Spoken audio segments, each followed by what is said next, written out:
Hello everyone. Today we're going to be doing a two-part video. Well, not a two-part video, but two recipes in one. So, for our first recipe, we're going to be teaching you how to make chocolate-covered grasshoppers. Now, the chocolate-covered part is optional, but they're really good by themselves. These are a really healthy snack, so let's get to the video.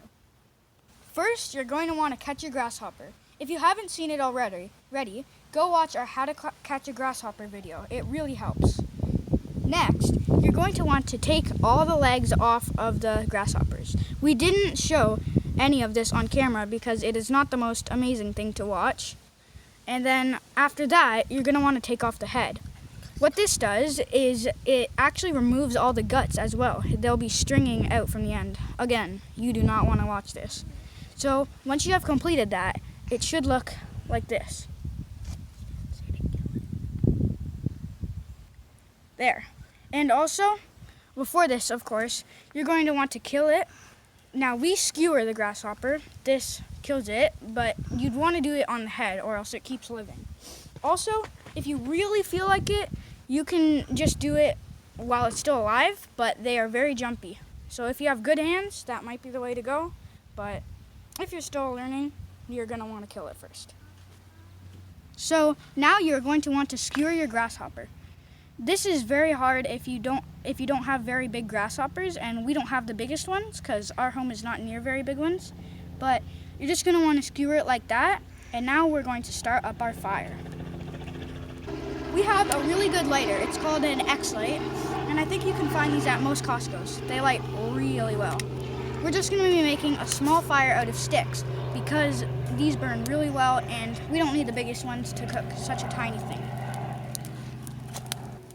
Now you're going to want to start cooking your grasshopper. Now it should get very crispy on the outside because this is the yummy texture that you want. But it should also be cooked through on the inside.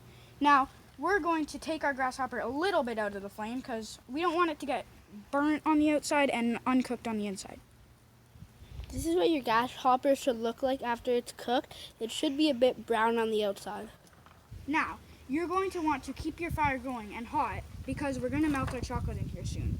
But also, keep it going after that because we're going to use it for our second recipe.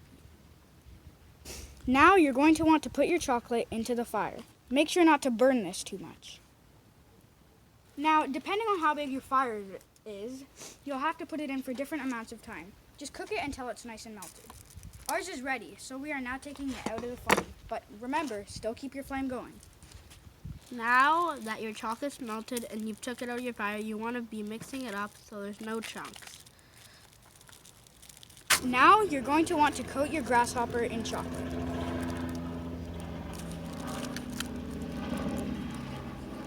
Now, we're not going to do ours entirely covered. That should be good because if you cover it too much, it's going to take away from the flavor. I really like the chocolate grasshopper because it's kind of like a crunchy chocolate, and then mixed with the smoky chocolate, it tastes really good. Now everyone, you have to remember to get all the guts out of the grasshoppers. This is very important because, well, they really don't taste good and could be harmful. Also, if you didn't notice, we were using darker colored grasshoppers. Always use them. If you find a very bright green one with lots of bright colors, stay away from it. It could be poisonous when you eat it. For our second recipe, we're going to be making chocolate-covered strawberries. These are very simple to make, and everyone would probably know how.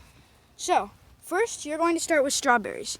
You can take the tops off of them, but we don't want to because, well, it's way less fun, and also they're way easier to eat. Like, you just grab them from the top instead of having to grab the chocolate, which is going to go down here.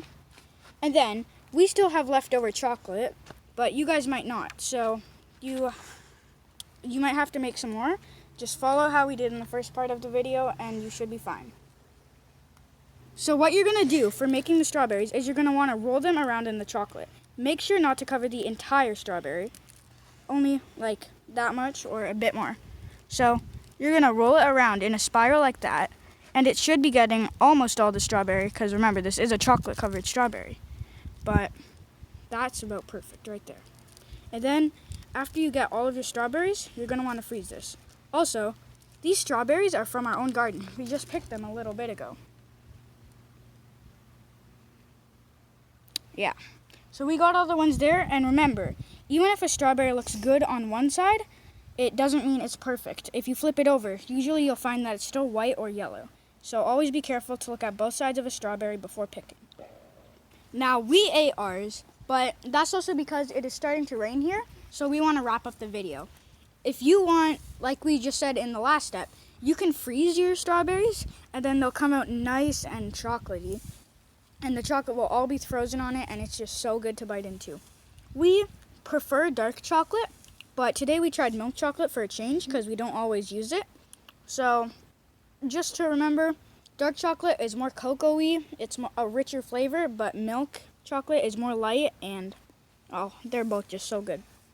Okay, everyone, thanks for watching this video, and we hope to see you again soon. Bye! Bye.